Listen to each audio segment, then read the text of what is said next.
ஓம் சக்தி.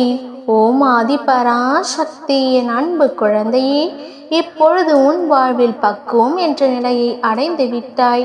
உலகத்தில் சந்தோஷமும் நிம்மதியும் உன்னிடத்தில் தான் இருக்கின்றது.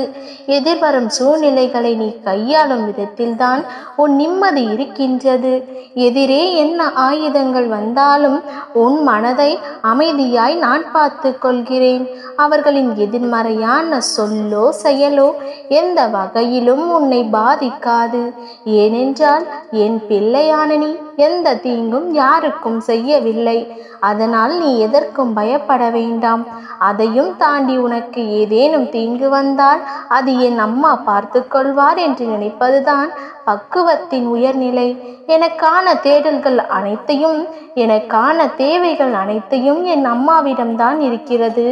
அனைத்தையும் அவர் நிறைவேற்றி தருவார் என்ற நம்பிக்கைதான் பக்தியின் உயர்நிலை. உன் வேண்டுதலை நிறைவேற்றி தரும் ஆயுதம். ஆம் தங்கமே, என் மீதான நம்பிக்கை எவ்வளவு இருக்கிறதோ அத்தனை விரைவில் உன் வேண்டுதல்கள் எல்லாம் நிறைவேறும். சிறிதளவு ஐயமும் இன்றி என் அம்மாவிடம் வைத்துவிட்டேன், நிச்சயம் அது நிறைவேறும் என்று மகிழ்ச்சியாயிரு. உன் நேர்மையான நம்பிக்கையும் எண்ணமும் உன் வேண்டுதல்கள் அனைத்தையும் பலிக்கச் செய்யும். எனவே இந்த நம்பிக்கை மட்டும் இழந்து விடாதே. நல்லது தானாகவே நடக்கும். இப்பொழுது சில நாட்களாகவே நீ மனதில் 1000 கேள்விகளுடனே உலா வந்து கொண்டிருக்கிறாய். ஏன் இப்படி நடக்கின்றது? எதற்காக இத்தனை கஷ்டங்களும்? நான் ஏன் பிறந்தேன்? எதற்காக என்னை படைத்தீர்கள் என்று புலம்பிக் கொண்டே இருக்கின்றாய். என் கண்மணியே, உன் புலம்பல்கள் உனக்கான தீர்வாய் அமைந்துவிடும் என்று நினைக்கிறாயா?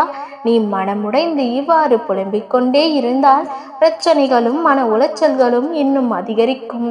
உன்னை சுற்றி உள்ள சூழல்கள் உனக்கு மன அழுத்தத்தை ஏற்படுத்தும். உன் நிம்மதியை நீயே தொலைத்து விடாதே. உனக்கு வேண்டியது சரியான நேரத்தில் உன்னை வந்துவிடும். அதற்கான காலமும் நெருங்கிவிட்டது. ஏக்கங்கள் கொள்ளாதே, அது உன்னை வெறுமையாக்கி விடும். நடப்பது எல்லாம் நன்மைக்காகவே என்று நம்பு.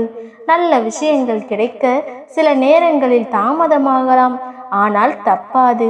உனக்கு கண்டிப்பாக நல்லது நடக்கும். என் ஆசையை பெற்று சந்தோஷமாக வாழ்வாய். வாழ்க்கையில் மழை பொழிந்து கொண்டே இருக்கிறது. என்ன செய்வது என்று தெரியாமல் வெள்ளத்தில் தத்தளிக்கிறாய். ஒதுங்க கூட இடமில்லை என்று கண்ணீர் வடிக்கிறாய். குழந்தையே, உன் வாழ்க்கையில் வந்த அனைத்து சீற்றங்களும் வந்த தடம் தெரியாமல் மறைய போகிறது. என் பரிபூரண அன்பும் அருளும் பெற்று மகிழ்வான வாழ்க்கை வாழப் போகிறாய். உன் அம்மா உனக்கு என்றும் துணை இருப்பேன். நல்லதே நினைக்கும் என் பிள்ளைக்கு சர்வ நிச்சயமாய் உன் அம்மா நல்லதே நடத்தி கொடுப்பேன். ஓம் சக்தி. ஓம் ஆதிபராசக்தி. ஓம் சக்தி. ஓம் ஆதிபராசக்தி.